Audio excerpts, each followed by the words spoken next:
Alrighty, so for practice, we're going to take a few case studies from a couple of these books. And do you have the digital case study of them? Okay. Alrighty. And so if you will, just turn to page 68. That's the case study we're going to be taking a look into. Let me know when you have it. Okay. Alrighty. So I'm quite familiar with that case study. Let me grab my book.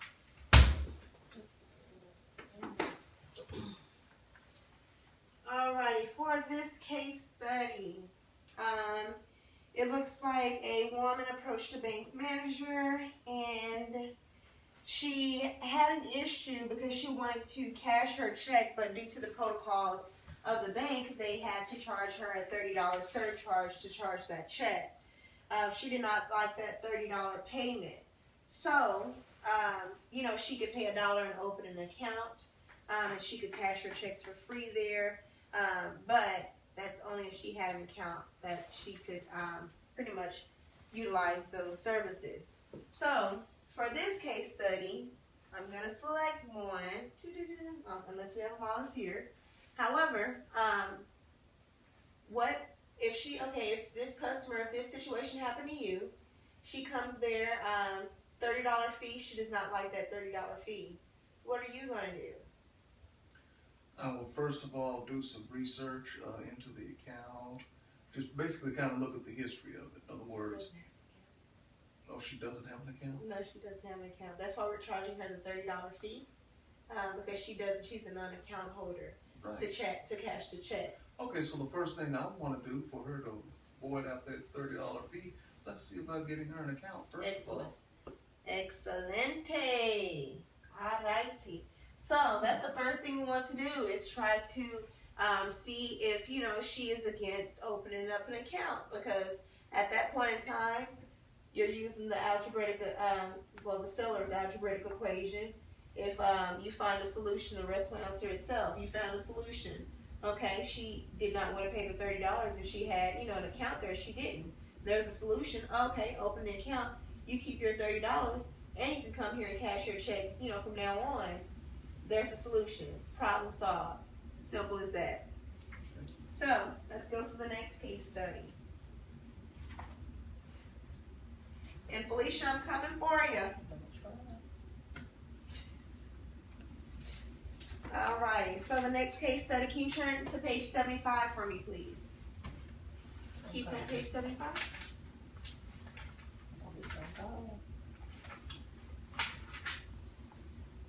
Unless you all want to do some form of tag team. This could be me against you. Do you want me to answer this question? You know how I would answer it? Sure. Okay. So, in this case study, it looks like a man came to the bank. He had an account with us, however, he owes us some money. He has a new check with us, and he does not have sufficient recourse to compensate for this check. So we have a few different options for him. We could either A, open up him a new account, however, he would have to take care of that past due balance, which was $542.62. His check is $668.93. So he would have to pay that before, we could cash that check, which he would really get $100 back.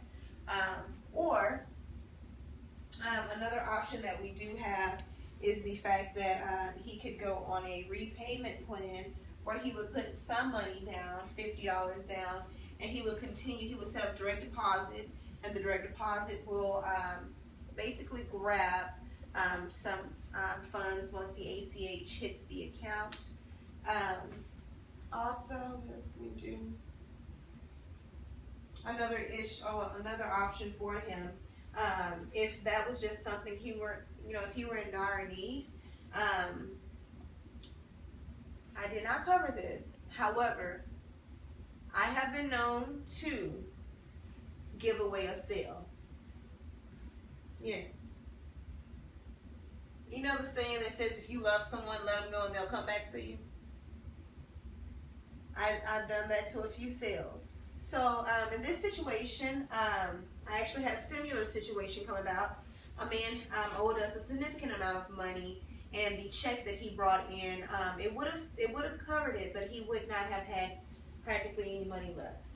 So after I exhausted, you know, everything that I could for him, you know, in order to try to help him, you know, I was kind of just up against the wall, because the customer service and the customer experience to me outweighs the monetary compensation.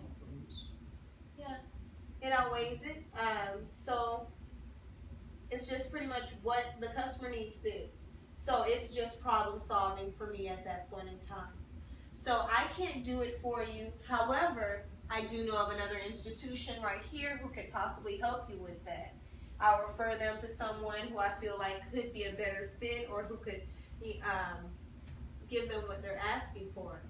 I will let them know exactly what their account is, how it stands, and how they can go about getting that corrected with us. And believe it or not, customers come back because I didn't hound them, or because I didn't say, okay, well, I can't help you with anything.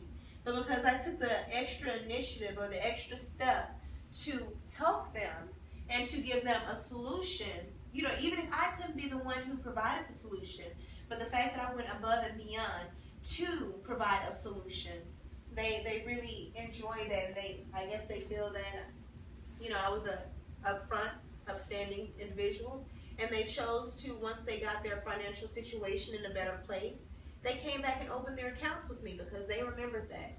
And I also noticed that you created trust. Exactly. And you definitely want to, build trust with your customers. The morale of the customer, they need to feel that. No one likes a slimy salesman. That's just it's not acceptable for most. So don't come off as that. I don't like to buy from those types of salesmen. So in other words, basically what you're saying is being ethical counts for a lot. Exactly. Okay. Ethics plays, especially in today's society.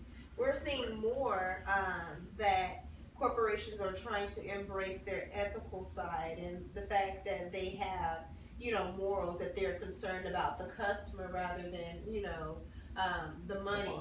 Yeah, the bottom line, which is pretty much the compensation that they're going to get from their service or the product that they're providing. However, that's neither here nor there. But I feel like we've gotten enough of this, these case studies. I'll take these books up from you. Thank you for participating. And we're going to go over one more thing. We're going to role play. Okay? So, for this role play exercise, either you can be the person being sold to, or you can be the person trying to sell me something. Do I have a volunteer? You can sell to me. I can sell to you? Okay. Yes. Alrighty. So, So, I can revert it either. alright, so since Miss Felicia has not been as vocal as Mr. Levert has, we're going to go with Felicia first, and then I'm going to sell to Felicia, and Mr. Levert, you're going to sell to me, okay?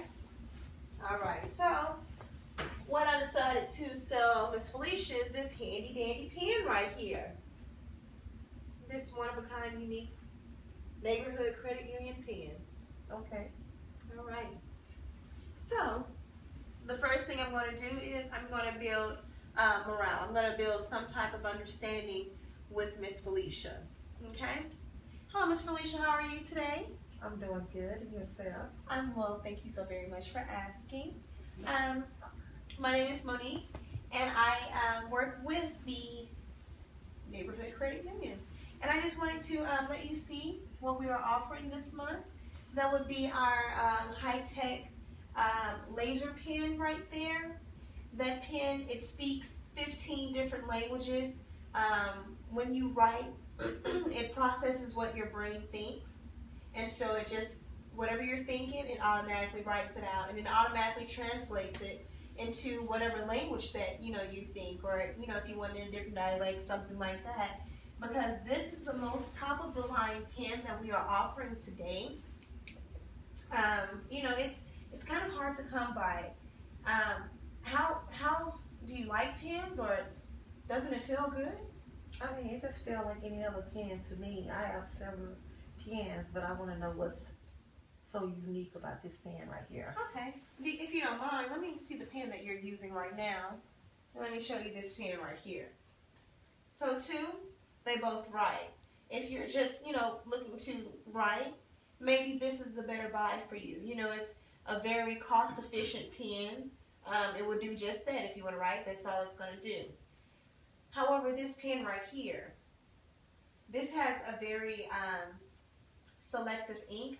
I'm not sure the specific name of that ink, but we use this ink from this pen to detect fraud, because the ink that we use in this pen is so rare that if you use this pen on a day-to-day basis, like when you sign your checks and such, and someone tries to sign your name, it'll easily be cited as counterfeit, because the pen and the ink, the way it works together, it's sort of like a laser tech, and I'm not sure if you're familiar with the printers. Yes, I am. But you know, the laser printer, it actually leaves like an embellishment in the paper. Wow. And this pen as well will do that. Now today, this usually it sells for about $500. However, today we are running a special on this pen.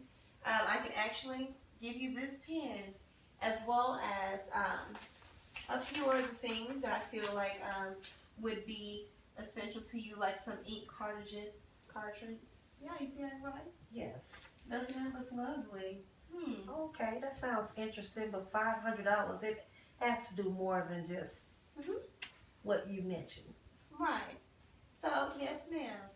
As of today, like I said, it usually sells for $500. But as of today, we are selling it for $199.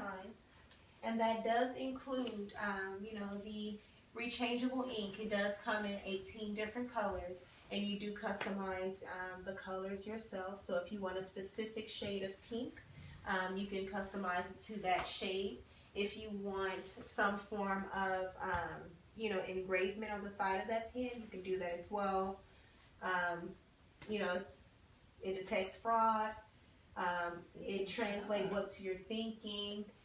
It can end world hunger. So it's really just a great pen. How does it reads what I'm thinking, or I mean, what do you mean? Yes, okay, because that pen is so technologically advanced.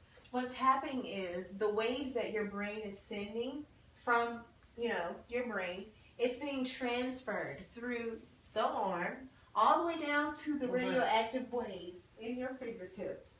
Oh, wow. Yes. I'm so... Google actually came out with this study first when they came out with the touchless access. If you go and look at it, it's kind of unwrapping, but it is something that Google is kind of unrolling. Does it read everybody's mind or just my mind? I mean... If you're using the pen, it automatically connects to your thought process. Okay, but not everybody else around me. Just well, you can't go up and hit people with a pen and, you know, snatch their thoughts up. However, you know, if they have the pen in their hand and they, you know, decide to utilize it and they want to use the pen, it will work as it would with you. Oh, okay. All right. Technology is advanced. It has I am done sold. I am. Okay, and it looks great. Do you want to keep that color? That color looks dashy on you. Yes, I will love to keep it. Okay. Well, let me go and get your paperwork drawn up, and I'll be right back. Thank you, Monique.